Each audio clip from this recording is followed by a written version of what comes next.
بسم اللہ الرحمن الرحیم اللہم صلی علی سیدنا و مولانا محمد و اصحاب سیدنا و مولانا محمد و بارک وسلم۔ السلام علیکم ورحمۃ اللہ وبرکاتہ۔ انتہائی مکرم ناظرین و سامعین، ARYQ TV پر حیات صحابہ رضی اللہ تعالی عنہم کے بابرکت پروگرام میں میں ہوں آپ کا میزبان قاری محمد یونس قادری۔ اللہ رب العزت کے کرم فضل سے اس پروگرام میں ہم حضور نبی رحمت نور مجسم شفیع معظم صلی اللہ علیہ وآلہ وسلم کے توسل سے اصحاب رسول کا حسین ذکر کرتے ہیں، ان کی سیرت، ان کے کردار سے ایمان کا نور حاصل کرتے ہیں۔ کریم آقا علیہ الصلوۃ والسلام کے اوصاف حمیدہ میں عفو درگزر کا پہلو سب سے نمایاں نظر آتا ہے۔ عروہ بن زبیر بیان کرتے ہیں، سرکار دو عالم نور مجسم جب غزوہ بدر بپا ہو گیا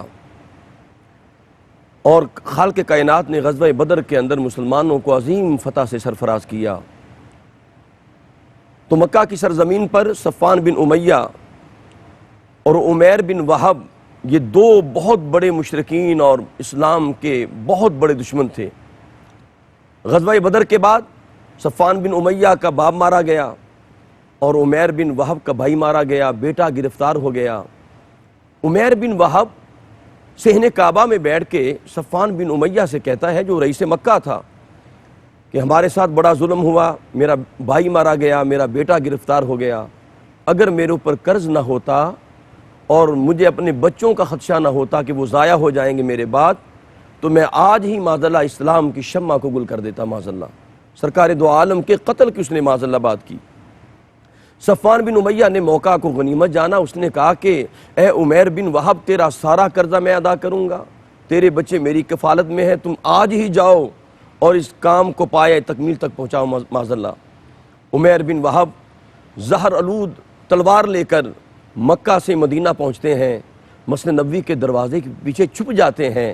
سیدنا عمر فاروق رضی اللہ تعالیٰ عنہ کی نظر پڑتی ہے کہ اس کے پاس تلوار ہے، اور آپ سمجھ گئے یہ تو دشمن خدا ہے، دشمن مصطفیٰ ہے، اور سب سے بڑا یہ بدر کے دن یہ لوگوں کو، کفار کو ابھار رہا تھا، تو آپ نے اسے پکڑا اور دربار مصطفیٰ میں لے آئے۔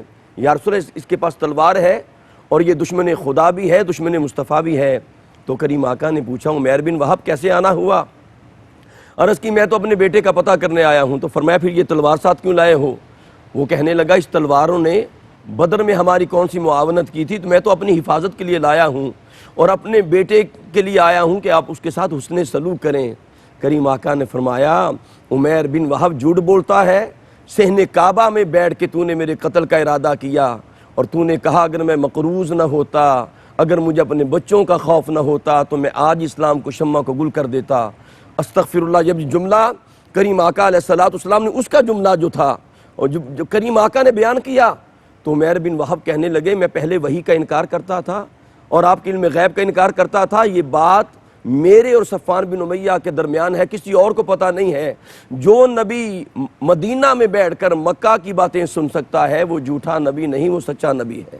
وہیں کلمہ پڑھ کے مسلمان ہو جاتا ہے، اور کریم آقا اس کے بیٹے کو بھی آزاد فرما دیتے ہیں۔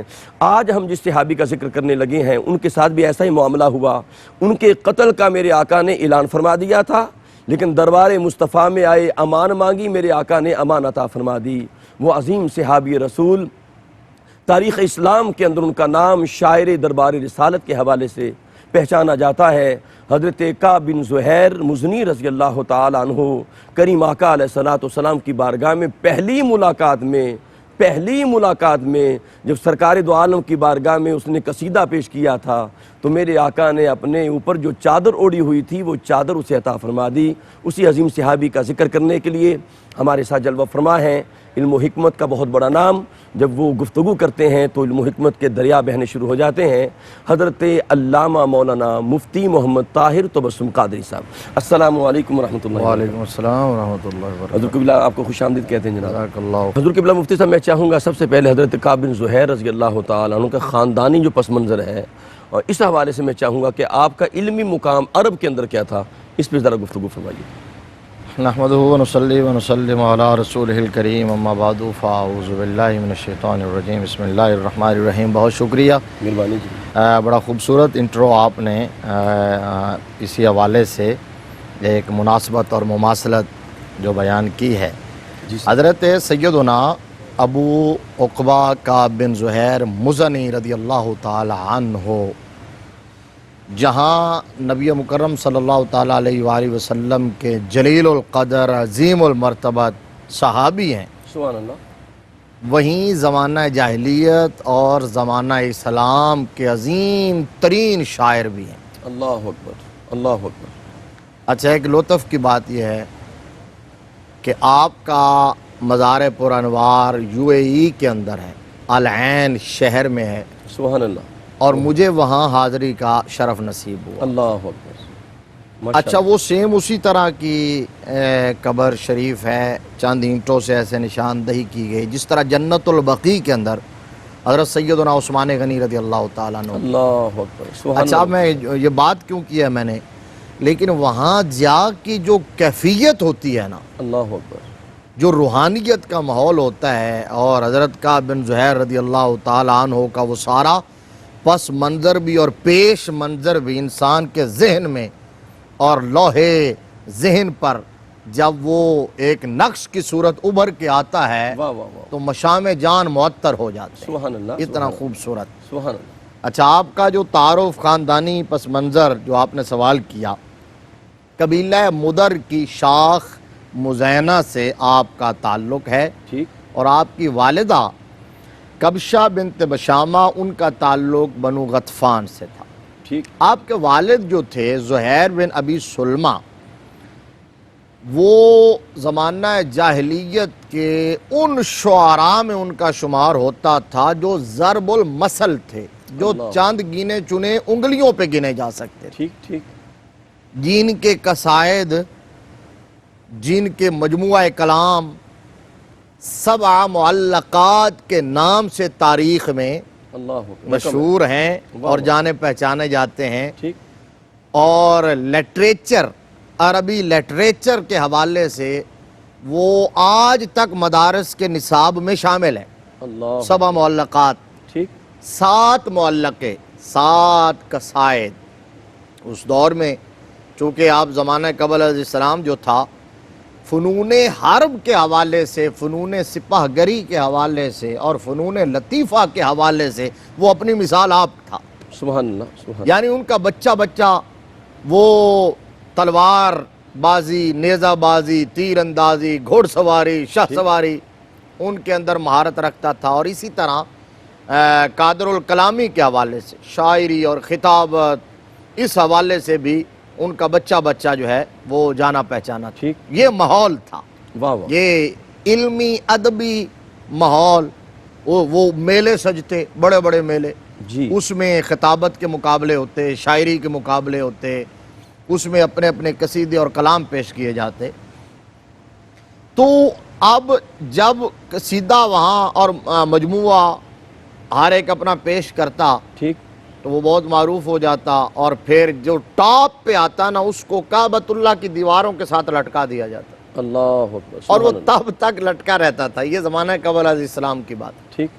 تب تک لٹکا رہتا تھا جب تک کہ اس سے برتر کوئی قصیدہ اور معلقہ نہیں آ جاتا تھا. اللہ اکبر. جب کوئی اس سے اعلیٰ درجے کا اور اعلیٰ پائے کا مجموعہ کلام آتا، پھر اس کو اتار دیتے تھے اور وہ لگا دی. اچھا، اس طرح یہ سلسلہ چلتا رہا. 7 مجموعے، 7 قصائد جی. ایسے تھے جب وہ یکے بعد دیگرے وہاں لٹکائے گئے تو پھر ان کا کوئی توڑ نہیں آیا، ٹھیک. ٹھیک. ان سے اوپر کا کوئی کلام نہیں آیا. وہ مدتوں تک وہاں لٹکے رہے، اس لیے ان کو کہا جاتا ہے 7 معلقات، 7 لٹکے ہوئے ٹھیک. وہ قصائد اور مجموعہ کلام. تو وہ جن شعراء کے وہاں قصائد لٹکے رہے اور شہرت پائی، جی. اور ان کا کوئی ثانی نہیں تھا، اور پورے عرب میں ان کا شہرہ اور چرچا تھا، اور بچے بچے کی زبان پر ان کا نام تھا، ٹھیک. ان کے اندر حضرت کعب کے والد زہیر بن ابی سلمہ بھی. اللہ اکبر. یعنی دور جہلیت کے اندر بھی ان کو امتیازی حیثیت حاصل. امتیازی حیثیت، یعنی پورا خاندان ہی ٹھیک. ٹھیک. شاعری کے حوالے سے پورا خاندان، یہ خاندان نجد میں آباد تھا، جی جی حضرت نجد میں آباد تھا، اور پورا خاندان اور گھرانہ شعر و شاعری کے حوالے سے ایک ممتاز منفرد مقام رکھتا، جانا پہچانا. یعنی آپ کے والد ہی نہیں صرف، جی. آپ کے دادا، آپ کے نانا، آپ کے بھائی، آپ کے پھوپھیاں، یہ سارے کے سارے جو تھے، آپ کے ماموں، ٹھیک. یہ شعر و سخن کے اتنے شناور تھے اللہ کہ اکبر. لوگ ان کی مثال دیا کرتے تھے. اللہ اکبر. اس کا مطلب یہ ہے کہ حضرت کعب رضی اللہ تعالیٰ عنہ جو تھے، جی ان کو تو یہ فن اور یہ علم اور یہ مہارت اور یہ ممارست ٹھیک ٹھیک شعر و شاعری کی ٹھیک. یہ گھٹی میں ملی تھی، اللہ وراثت اکبر. میں ملی تھی، وراثت میں. ٹھیک ٹھیک. گھر سے ملی تھی. صحیح ہے. یہی وجہ ہے کہ وہ بچپن میں شعر لکھنا شروع ہو گئے، جی لکھا کرتے تھے بچپن میں شعر. لیکن ایک اور بات یہاں بڑی خوبصورت بات ہے، بسم اللہ. سمجھنے والی بات، وہ یہ ہے کہ ان کے والد کو جب پتہ چلا زہیر بن ابی سلمہ کو کہ میرا بچہ کعب 9 عمری میں ٹھیک. بچپن میں ہی شعر و شاعری کرتا ہے اور شعر لکھتا ہے اور لوگوں کو سناتا ہے، جب ان کے علم میں آیا تو انہوں نے قدغن لگا دی، ٹھیک. انہوں نے منع کر دیا. اور منع کیوں کیا؟ اب دیکھیے یہاں ان کا نظریہ یہ تھا کہ ناپختگی کی عمر میں جو شعر لکھے جاتے ہیں ان کے اندر فنی خرابیاں ہوتی ہیں، اللہ اکبر. اور وہ فنی خرابیاں اتنے عظیم خاندان کی شہرت کو داغ کر سکتی ہیں، اللہ داغدار کر سکتی ہیں. واہ واہ واہ واہ. ٹھیک ٹھیک. یعنی آپ دیکھیں کہ جس خاندان کا جس حوالے سے شہرہ ہے نا، جی جی. وہ اپنے اس وقار کا کس طرح تحفظ کرتا ہے. اللہ اکبر. یہ بات ہے. جو پہلوانی کے حوالے سے مشہور ہو، جی جی. وہ چاہتے ہیں کہ ہمارا ترہ جو ہے وہ اسی طرح بلند رہے. ٹھیک. اسی طرح کوئی خطابت کے حوالے سے خاندان مشہور ہو، صحیح. کوئی سخاوت کے حوالے سے مشہور ہو، کوئی علم و ادب کے حوالے سے مشہور ہو. تو جس کا اچھی صفات کے حوالے سے جو کمال ہو، اور ایک مسلمان اور حضور صلی اللہ علیہ وسلم کے امتی، ان کا سب سے بڑا تعارف کیا ہوگا؟ وہ دین کے حوالے سے تعارف ہوگا، اللہ وہ اخلاق کے حوالے سے تعارف بے ہوگا، شک بے شک. وہ اچھائی کے حوالے سے تعارف ہوگا. تو اس اپنے وقار اور تعارف کو بچانا چاہیے اور اس کا دفاع کرنا چاہیے، اور اس پر جو ہے وہ کوئی بھی داغ نہیں لگنے دینا چاہیے. اپنے بچوں کو اسی انداز میں تربیت کرنی چاہیے. ٹھیک. اب وہ یہ ہوا کہ انہوں نے پابندی لگا دی، لیکن چونکہ ان کی نس نس میں رچ بس چکی تھی شاعری، انہوں نے مشق جاری رکھی. ٹھیک. اچھا، ایک دن اتفاق سے ان کے کچھ اشعار ان کے والد نے زہیر بن ابی سلمہ نے سن لیے. جب سنے نا تو ان کی جدت ادا کو دیکھا اور کلام کی پختگی کو دیکھا تو ششدر رہ گئے. باپ زہیر بن ابی سلمہ اللہ اکبر. 7 شعراء میں سے ایک، ٹھیک ششدر رہ گئے اور اس وقت اجازت دے دی. ٹھیک. کہا کہ یار میں تو کچھ اور ہی سوچتا تھا اور تم تو کچھ اور ہی نکلے. اللہ اکبر. اب اجازت دے دی. پھر انہوں نے شعر و شاعری باقاعدہ اجازت سے، وہ ان کے استاد بھی تھے، ٹھیک. ان کے والد ان کے استاد بھی استاد تھے، بھی. جاری رکھی. اور پھر وہ وقت آیا کہ حضرت کعب بن زہیر رضی اللہ تعالیٰ عنہ زمانہ قبل علیہ السلام میں ان کا شمار بھی عرب کے نامور شعراء میں ہونے لگا ہے، اللہ اور اکبر. چرچا کو بکو پھیل گیا. 4 دانگ عالم میں ان کا نام بھی لیا جاتا واہ ہے. واہ واہ. سامعین محترم، حضور قبلہ مفتی صاحب نے حضرت کعب بن زہیر رضی اللہ تعالیٰ عنہ کا خاندان کا پس منظر بیان فرمایا ہے کہ ان کا باپ بھی شاعر ہے، دادا بھی شاعر ہے، ماموں بھی شاعر ہیں، پھوپھیاں بھی شاعر ہیں. یعنی پورا خاندان شعر و سخن سے شناور نظر آتا ہے. اور یہاں وقت ہوا ہے وقفے کا. انشاءاللہ ہمارے ساتھ رہیے، اپنے قلب و روح کو ذکر مصطفیٰ سے معطر رکھیں. ملاقات کرتے ہیں ایک وقفے کے بعد. السلام علیکم ورحمۃ اللہ وبرکاتہ. انتہائی مکرم ناظرین، حیات صحابہ رضی اللہ تعالیٰ عنہم کے بابرکت پروگرام میں آپ شامل ہیں. اور اعلیٰ حضرت نے فرمایا نا، جو سر پہ رکھنے کو مل جائے نال پاک حضور تو پھر کہیں گے کہ ہاں تاجدار ہم بھی ہیں. جنہیں میرے آقا کے نالین مل جائیں وہ اپنے آپ کو تاجدار کہہ رہے ہیں. اور میں آج اس صحابی کا ہم حسین ذکر کر رہے ہیں جنہیں کریم آقا علیہ السلام نے اپنی چادر عطا فرما دی. سبحان اللہ. یہ کیسے کرم ہوا؟ مزمل والی چادر کیسے ملی؟ کیسے کریم آقا علیہ السلام کی بارگاہ اقدس سے یہ فیض عطا ہوا؟ قبلہ مفتی صاحب، کس طرح یہ کرم ہوا؟ دربار مصطفیٰ میں پہلی ملاقات میں کرم ہوتا نظر آتا ہے. جی بے شک، ایک تو ہم ان کے خاندانی پس منظر کی بات کر رہے تھے نا، اور جی ان کے والد کی شاعری کی ایک جملہ اس میں، اور وہ جملہ بڑا خوبصورت ہے، اس لیے میں نے کہا وہ ایڈ کر ہی دیتے ہیں بسم اللہ.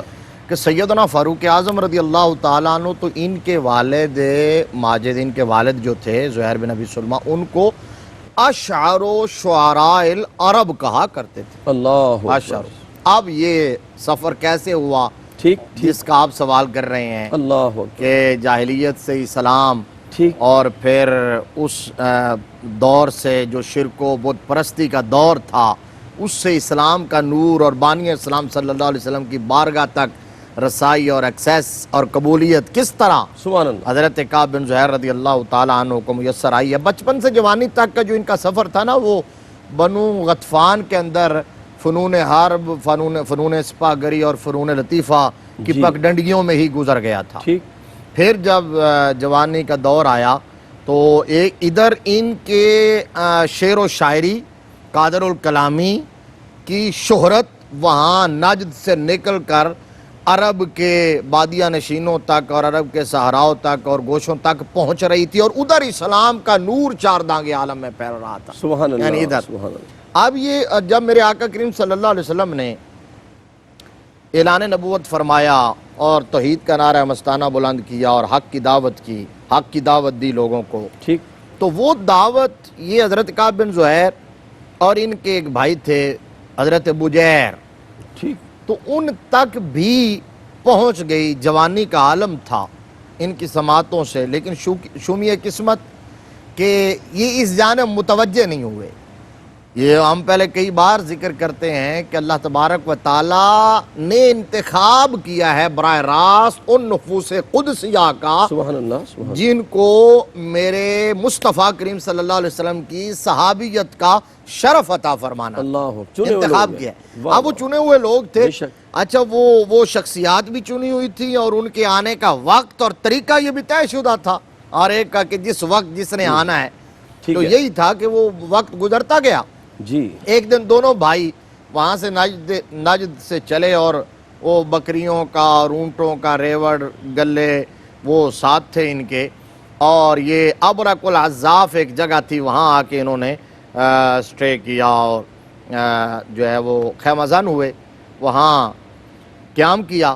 ٹھیک. اب وہاں جب رکے، یہ مدینہ شریف کے قریب تھی، تو وہاں جب رکے تو وہ جو بھائی تھے حضرت کعب کے، حضرت بجیر، ٹھیک. انہوں نے کہا کہ آپ یہاں رکے، ان بکریوں بھیڑ بکریوں کی آپ ذرا نگہبانی کریں، حفاظت کریں، ٹھیک. ان کو سنبھالیں. میں ذرا جاتا ہوں یثرب، اور یہ جو صاحب قریش ہیں جن کا آج کل بڑا چرچا اور شہرہ ہے، اللہ اکبر. میں ذرا جا کے کچھ سراغ لگاتا ہوں، پتہ کرتا ہوں کہ ان کی دعوت ہے کیا، ان کا پیغام ہے کیا. اللہ اکبر.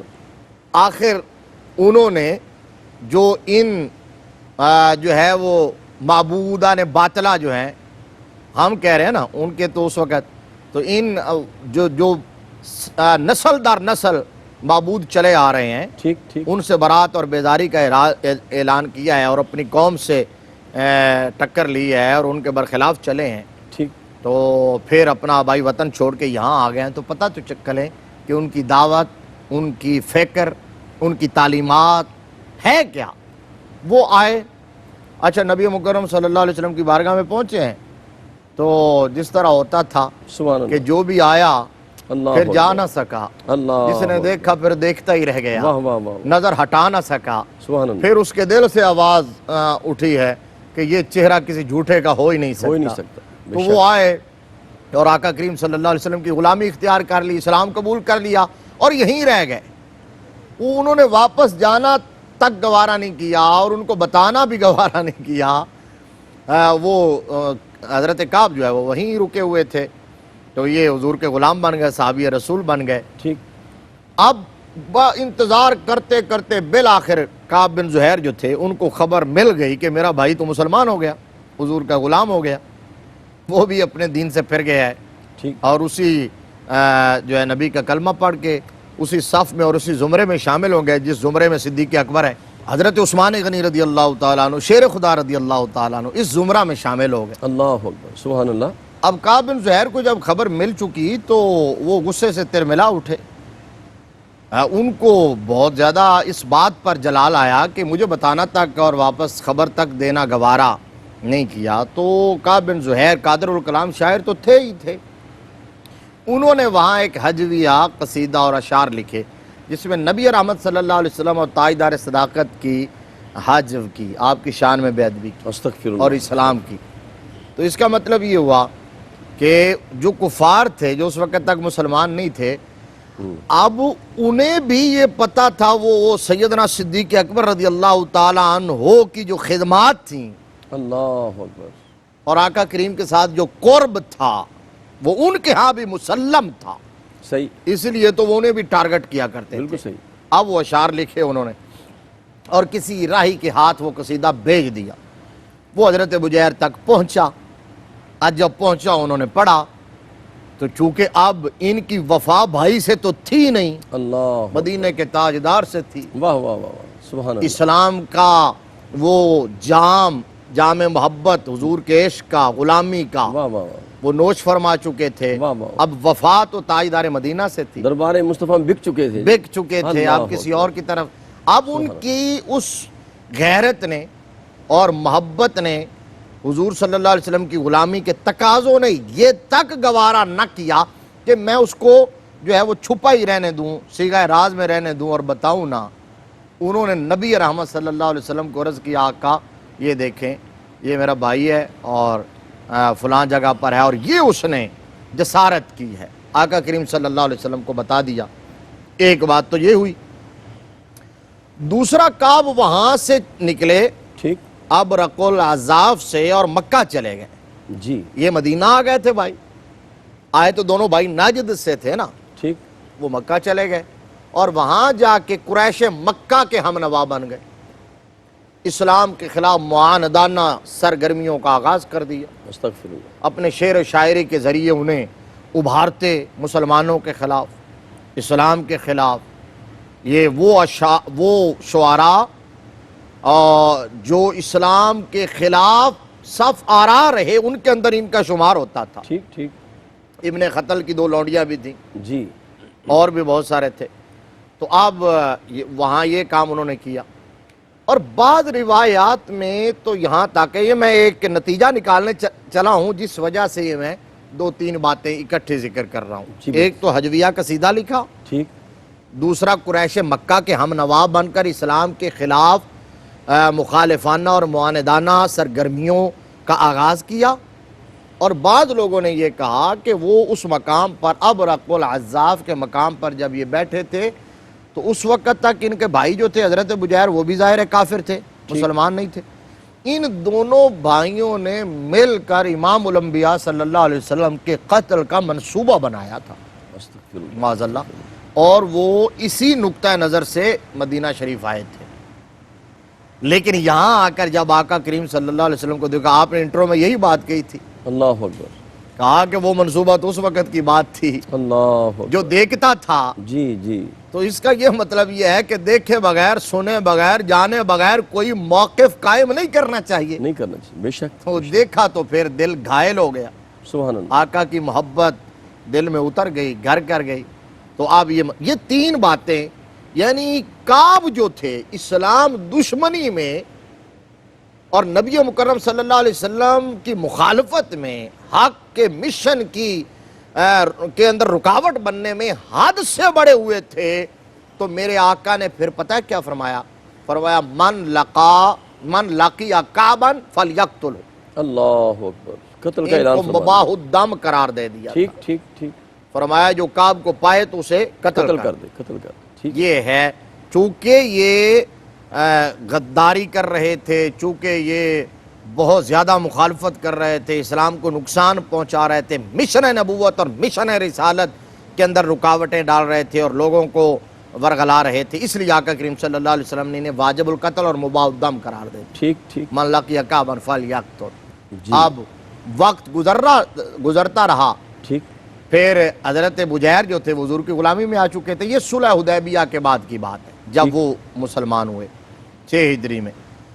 حضرت بجیر جو تھے صلح حدیبیہ کے بعد ہر معرکے میں نبی مکرم صلی اللہ علیہ وآلہ وسلم کی غلامی میں رہے. ٹھیک اور آپ کے غلاموں کی صف میں رہے، آپ کے جانثار سپاہی کے طور پر شامل ہوتے رہے۔ اس کے بعد غزوہ خیبر ہوا، اس کے بعد فتح مکہ ہوا، غزوہ طائف ہوا، ٹھیک۔ تمام کے اندر وہ شامل رہے۔ پھر فتح مکہ کا وقت آیا اور میرے آقا نے عفو عام کا اعلان کیا، سبحان اللہ، لا تثریب علیکم اليوم وانتم الطلقاء کا اللہ وہ آفاقی اعلان فرمایا۔ سبحان اللہ، اور میرے آقا نے صبح قیامت تک کائنات عالم کے اندر ایک ایسی نظیر قائم کر دی تھی ٹھیک جس کی کوئی بھی نظیر اور مثال لا نہیں سکے گا، یہ صرف میرے مصطفیٰ کی ذات تھی۔ ٹھیک ہے، وہ عفو عام کا اعلان ہوا نا تو جی۔ حضرت بجیر کے دل میں خیال آیا کہ اب کیوں نہ ہو میں اپنے بھائی کو بھی بلا ہی لوں اللہ کہ اکبر، میرے آقا کے معافی کا دریا جو ہے نا واہ واہ وہ واہ، موجزن ہے، سبحان اللہ، ٹھاٹھے مار رہا ہے۔ واہ واہ واہ، اس دریا اور سمندر سے ایک قطرہ تمہیں بھی مل جائے گا، آ جاؤ۔ ہاں ہاں، مفتی صاحب یہیں سے آپ کی بات کو جوڑیں گے۔ یہاں ناظرین محترم، عفو درگزر کا دریا بہنے لگا ہے، اور خالق کائنات نے بھی فرمایا ہے نا، خذ العفو وأمر بالعرف وأعرض عن الجاہلین، اے حبیب معاف کرنا اختیار کیجئے۔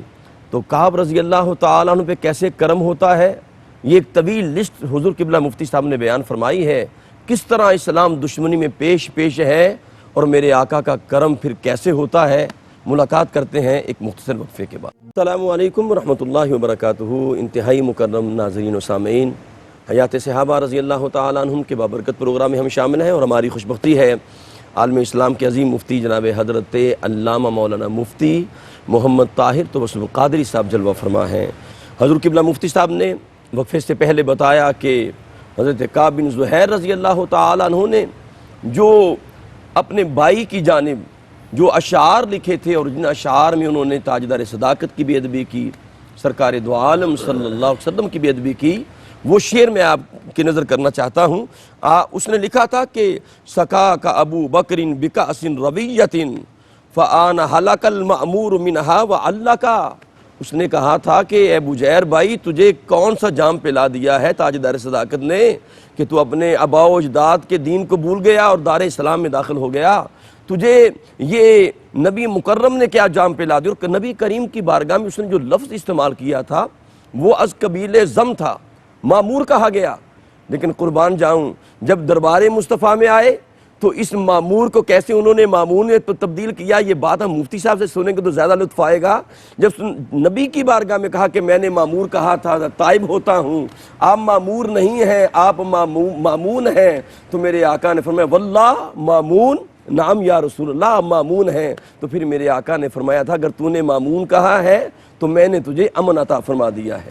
جی قبلہ مفتی صاحب آپ بات شروع کریں وہیں سے۔ جی تو آپ کے بھائی جو ہے نا، انہوں نے آپ کی طرف خط لکھا ٹھیک طائف سے واپسی کے بعد، ٹھیک اور اس خط میں اسلام کی حقانیت پر اشعار بھی لکھے تھے۔ ٹھیک، اب وہ خط پہنچا اور ساتھ میں مشورہ بھی دیا کہ میرے آقا کریم صلی اللہ علیہ وسلم نے عفو عام کا اعلان کیا، سبحان اللہ، اور تمہیں پتہ ہی نہیں ہے کہ مصطفیٰ کی رحمتوں کا سمندر کتنا گہرا ہے، اللہ اکبر، کیا کہنا، تمہیں پتہ ہی نہیں ہے میرے آقا کا اخلاق کتنا عظیم ہے، سبحان اللہ، حضور کیسے پیار کرتے ہیں انسانیت سے، واہ واہ واہ واہ، حضور اپنے دشمنوں کو کیسے معاف کرتے ہیں، واہ واہ واہ، تم نے جو کچھ سنا تھا غلط سنا تھا، یہاں تو میرے آقا نے اپنے ازلی ابدی بدترین دشمنوں کو بھی معاف کر دیا ہے جنہوں نے مکہ سے نکلنے پر مجبور کیا تھا۔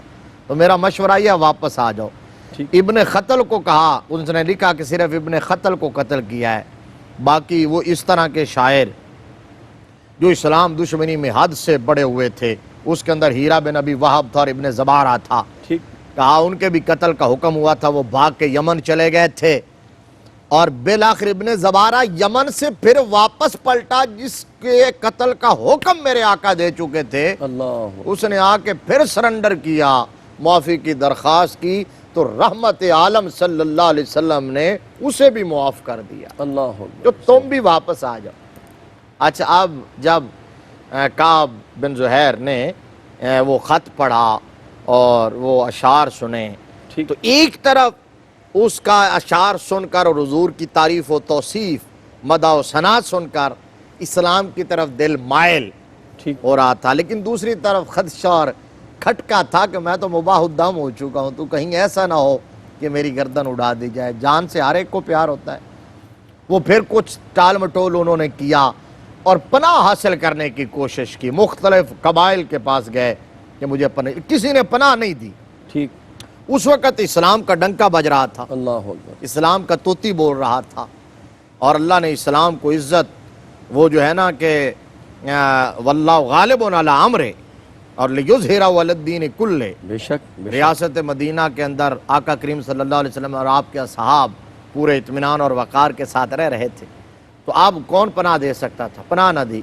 تو بالآخر پھر فیصلہ کیا کہ میں دربار رسالت میں آتا ہوں، اور آنے کا جو معاملہ ہے نا، پھر سوچتے لگے، جب مدینہ شریف میں آتے سیدنا صدیق اکبر سے ملاقات کی، کہا مجھے پناہ دے دو، جی، تو کہا جی میں کس کو کیسے پناہ دے سکتا ہوں؟ اللہ فاروق اعظم کو کہا، عثمان غنی کو کہا، مولا علی کو کہا، سب نے کہا کہ جس کو آقا کریم صلی اللہ علیہ وسلم مباح الدم قرار دے چکے ہوں، دشمن رسول ہو، ابو بکر، عمر، علی، اسے پناہ کیسے دے سکتے ہیں؟ ہاں، شیر خدا رضی اللہ تعالیٰ عنہ نے، حضرت مولا کائنات کرم اللہ وجہہ الکریم نے، واہ واہ واہ، ہاں، چونکہ سبحان اللہ، آپ کیا کہتے ہیں، باب مدینہ العلم تھے، سبحان اللہ، سبحان اللہ، ٹھیک ہے نا، دارالحکمت کے جو ہیں وہ دروازے تھے، اور آقا کریم صلی اللہ علیہ وآلہ وسلم سے علم براہ راست اس طرح لیا تھا جس طرح چڑیا اپنے بچوں کو چوگ دیا کرتی ہے۔ جی جی جی، تو آپ وہ آپ کی امتیازی شان تھی علم و حکمت کے حوالے سے، واہ واہ واہ۔ شیر خدا رضی اللہ۔ اور مفتی صاحب یہ خاندان تو جانتا ہے نا جب اپنے گھر کی بات آتی نا، والکاظمین الغیظ والعافین عن الناس واللہ یحب المحسنین، وہ جانتے تھے کہ ہمارا گھرانہ ہے ہی ایسا۔ بڑی خوبصورت بات آپ اللہ نے، اکبر، اللہ چونکہ یہ بات بالکل، چونکہ یہ ظاہر بات ہے، جی، جتنا آپ جانتے تھے اتنا ظاہر ہے۔ واہ واہ، تو آپ نے کہا میں مشورہ دیتا ہوں، ادھر ادھر جانے کی ضرورت نہیں ہے، سیدھے جاؤ سبحان اللہ، میرے مصطفیٰ کریم کی بارگاہ میں، نماز وہاں پڑھو فجر کی، حضور فجر کے بعد جب تشریف فرماؤ تو جا کے کلمہ پڑھنا، آقا میں بیعت کرتا ہوں اور مجھے معافی دے دیجیے۔ سبحان اللہ، یہ آپ نے مشورہ دیا۔ بعض روایات میں یہ ہے کہ جب وہ مدینہ آئے نا حضرت کعب بن زہیر، تو انہوں نے پوچھا لوگوں سے کہ آقا کریم صلی اللہ علیہ وسلم کے سب سے نرم دل، رقیق القلب صحابی کون ہے؟ ٹھیک تو ٹھیک، صدیق اکبر کے بارے میں بتایا گیا، تو ان کے پاس آئے کہ مجھے لے چلیے۔ بعض نے کہا کہ بنو جوہینہ کا ایک صحابی تھے، ان کے بارے میں کہا گیا، انہیں کہا ٹھیک، وہ لے کے آئے سرکار کی بارگاہ میں۔ اور تیسری جو روایت ہے وہ یہ ہے کہ کعب بن زہیر ڈائریکٹ آئے، جس طرح شیر خدا نے مشورہ دیا، اللہ اکبر، مسجد نبوی شریف میں پہنچے، آقا کریم صلی اللہ علیہ وسلم صحابہ کے جھرمٹ میں، حضرت کعب خود بیان کرتے ہیں کہ ایک چبوترے پر بیٹھے تھے ٹھیک، اور شمع رسالت کے پروانے حضور کے گرد بیٹھے تھے، اللہ اکبر، اللہ تو اکبر، کہتے ہیں کہ میں نے نا نقاب لیا ہوا تھا، یہ جس طرح ایک گھوڑ سوار، اور ٹھیک، خاص طور پر عرب کے، وہ پنجابی میں ہمارے علاقے میں اس کو منڈاسا کہتے ہیں، ٹھیک ہے، تو آپ وہ کہتے ہیں کہ میں نے لیا ہوا تھا، چہرے کو چھپایا ہوا تھا، وہاں آیا، میں نے اپنی اونٹنی باندھی اور سیدھا اترا، اور کہتے ہیں کہ میں نے اپنی اس فراست سے پہچان لیا کہ آقا کریم صلی اللہ علیہ وسلم وہ ہیں۔ اللہ اکبر، اچھا، حالانکہ حضور صلی اللہ علیہ وسلم اپنے اصحاب میں ممتاز ہو کر نہیں بیٹھتے تھے، جی جی، آپ کو پتہ ہے نا، سبحان اللہ، بے شک، حضور الگ تھلگ ہو کر اور مسند لگا کے بیٹھنا پسند نہیں کرتے تھے، جی، تو گھل مل کے بیٹھتے تھے۔ کہتے ہیں میں نے پہچان لیا، میں سیدھا سرکار کی بارگاہ میں جا کے بیٹھا، اور بیٹھتے ہی میں نے کہا اشہد ان لا الہ الا اللہ اللہ اکبر، سبحان اللہ، سبحان اللہ، واشہد ان محمدن رسول اللہ۔ کلمہ شریف پڑھنے کے بعد میں نے کہا آقا ہاتھ بڑھائیے، میں آپ کی بیعت کرنا چاہتا ہوں۔ تو آقا نے ہاتھ بڑھایا، میں نے بیعت کر لی۔ آقا مجھے میرے لیے معافی ہے نا؟ سرکار نے فرمایا ہے۔ کہتے ہیں میں نے نقاب اتار دیا، نقاب اتارا، میرے آقا نے فرمایا تم کون ہو؟ تو کہا جی میں کعب بن زہیر ہوں۔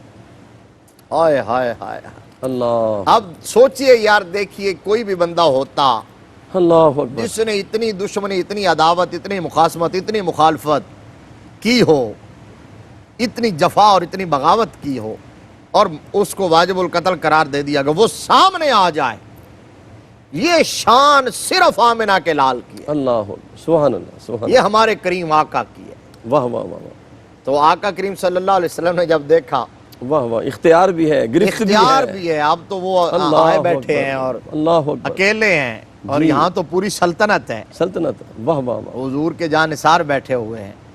تو کہا جی، ایک انصاری صحابی تھے وہاں، جی وہ انہیں پتا تھا ان کی معاندانہ سرگرمیوں کا، اور سرکار نے جو حکم ان کے حوالے سے دیا ہوا تھا، اور تلوار پکڑی سیدھی کی، آقا مجھے اجازت دے میں اس دشمن اسلام کا سر اڑا دوں۔ اللہ اکبر، میرے آقا نے فرمایا نہیں، دشمن اسلام تھے، یہ جملہ سننے کا ہے، سمجھنے کا ہے کہ تھے، ٹھیک اب جب کلمہ پڑھ لیا تو بس، ٹھیک ٹھیک، پہلے مباح الدم تھے، اب محفوظ الدم ہو گئے ہیں، سبحان اللہ، محترم الدم ہو گئے ہیں۔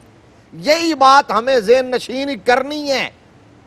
جس نے کلمہ پڑھ لیا، حضور کا صحابی بن گیا، آپ اس کے حوالے سے کہیں جس نے ڈر کے کلمہ پڑھا، یہ تو کہاں سے بھاگتے ہوئے آئے تھے، چھپتے اللہ، چھپاتے آئے تھے، اللہ اکبر، امان مانگتے رہے، کسی نے امان نہ دی، جی جی، اتنی دشمنی کی، دعوت اور مخالفت کی، پھر بھی آ گیا اور میرے آقا نے معاف کر دیا، اور اتنا بڑا صحابی ہونے کا اور شاعر دربار رسالت ہونے کا شرف عطا فرمایا کہ حضرت حسان بن ثابت اور حضرت عبداللہ بن رواحہ کے ساتھ ان کا نام آتا رہے گا۔ سبحان اللہ، پھر سرکار نے فرمایا اچھا تم نے وہ قصیدہ بھیجا تھا، ٹھیک یہ جو ٹھیک، بھی آپ نے سنایا؟ صحیح ہے، جی یا رسول اللہ۔ صدیق اکبر چونکہ شامل کیا تھا تاجدار صداقت کو حضور کے ساتھ اس مسئلے میں، تو سرکار نے فرمایا صدیق اکبر رضی اللہ تعالیٰ عنہ کو کہ ابو بکر ذرا سنائیے وہ قصیدہ۔ اللہ وہ اکبر، قصیدہ انہوں نے پڑھنا شروع کیا، تو وہاں اس میں لفظ معمور تھا، اور معمور جو مشرکین تھے نا، وہ حضور کو معاذ اللہ حضور کی توہین کرنے کے لیے کہا کرتے ہیں۔ معمور کا معنی جو کسی کے زیر اثر ہے، معاذ اللہ جن کا، کسی اور کا حکم ہے، معمور جس کو حکم دیا جائے، ٹھیک ہے، تو انہوں نے بھی وہی معمور کہا تھا۔ جب اس لفظ پر پہنچے تو انہوں نے کہا صدیق اکبر کو رو کے معمور نہیں، مامون، ہاں ہاں ہاں، سبحان اللہ، مامون جو محفوظ ہو، جس کو امن دیا گیا اور رب کی طرف سے۔ ٹھیک، تو میرے آقا نے فرمایا اچھا مامون، ہاں جی مامون، فرمایا جاؤ پھر تم بھی مامون ہو، واہ واہ واہ واہ، امن تم عطا بھی ہو گیا، مامون ہو، تمہیں بھی امانت۔ واہ۔ اب خوشی کی انتہا نہ تھی، اب عرض کیا آقا اگر اجازت ہو تو میں ایک قصیدہ سناؤں ٹھیک ٹھیک، جو میں نے ادھر آنے سے پہلے لکھا تھا۔ اس قصیدہ کا نام ہے بانت سعاد، اللہ، قصیدہ بانت سعاد، ٹھیک اور اس کو قصیدہ بردہ بھی کہتے ہیں کیونکہ چادر عطا ہوئی تھی۔ ٹھیک، اور حضرت کعب بن زہیر رضی اللہ تعالیٰ عنہ کی شہرت کا حوالہ یہ قصیدہ بن گیا۔ اللہ اکبر، میرے آقا نے فرمایا ہاں ہاں سناؤ ذرا۔ حضرت کعب نے شروع کیا نا وہ قصیدہ پڑھنا، اچھا سناتے سناتے جب یہ شعر پڑھا نا، امبت ان رسول اللہ اوعدنی اللہ، والعفو عند رسول اللہ مأمول، واہ واہ واہ واہ واہ، سبحان اللہ مفتی صاحب، اور کہا ان الرسول لنور یستداء بہ ہاں، مہند من سیوف اللہ مسلول۔ اللہ اکبر، اللہ، کہا مجھے تو خبر دی گئی تھی کہ رسول اللہ نے مجھے مباح الدم واجب القتل قرار دیا، لیکن والعفو عند رسول اللہ معمول، ان کے ہاں تو امید ہی عفو کی ہے ان کی بارگاہ سے۔ واہ واہ واہ، اور پھر کہا ان الرسول لنور یستداء بہ، ارے رسول اللہ، یہ آتے آتے لکھا حضور کی بارگاہ میں نہیں، جی، یہ قبل الاسلام کی بات، ان الرسول لنور یستداء بہ، کہا رسول اللہ تو وہ نور ہیں جن سے کائنات میں روشنی حاصل کی جاتی ہے۔ جی اب جب یہ ان اشعار پہ پہنچے نا، یہ بڑا خوبصورت جی، اور حاصل پروگرام یہ جملے ہیں، بسم اللہ، آپ نے پہلے عطا کر دیے، تو سرکار ان اشعار پر پہنچے، سرکار نے صحابہ کو کہا صحابہ سنو، واہ واہ واہ، صحابہ سنو، خود توجہ دلا رہے ہیں، توجہ دلائی۔ اس کا مطلب حضور کی عظمت کی بات ہو تو حضور خود چاہتے ہیں اسے سنا جائے، کیا جائے۔ سبحان اللہ، پھر ان اشعار پر میرے آقا کریم صلی اللہ علیہ وسلم اتنے خوش ہوئے واہ واہ، کہ سرکار نے اپنے شانہ مبارک سے اپنی چادر مبارک اتاری اور حضرت کعب بن زہیر رضی اللہ تعالیٰ عنہ کو انعام میں عطا فرما دی، سبحان اللہ، سبحان اللہ، اور آخری سانس تک حضرت عثمان غنی امیر معاویہ کے دور میں ان کا وصال ہوا ہے، جی، اس وقت تک یہ آقا کی عطا کردہ چادر حضرت کعب بن زہیر رضی اللہ تعالیٰ عنہ کے پاس رہی۔ سبحان اللہ، سبحان اللہ۔ ناظرین محترم، حضور قبلہ مفتی صاحب نے خوبصورت گفتگو فرمائی اور آپ کی قبر انور کے حوالے سے بھی گفتگو کی، اور میں آخر میں آپ کو ایک پیغام دینا چاہتا ہوں، وہ چادر مبارک اب کہاں ہے؟ کریم آقا علیہ السلام نے جو عطا فرمائی وہ بنو امیہ کے پاس رہی، پھر بنو عباس کے پاس گئی، وہ چلتے چلتے چلتے چلتے آج وہ جو چادر ہے استنبول کے اندر جو کاپی توپ ایک محل ہے، اس محل کے اندر کمرہ نمبر 12 کے اندر ایک صندوق کے اندر وہ چادر آج بھی موجود ہے۔ اپنے محمد فاتح نے رکھوائی تھی۔ سلطان محمد فاتح نے رکھوائی تھی۔ آج بھی بندہ زیارت کرنا چاہے وہ استنبول چلا جائے۔ اپنے میزبان قاری محمد یونس قادری کو اجازت دیجیے۔ السلام علیکم ورحمۃ اللہ وبرکاتہ۔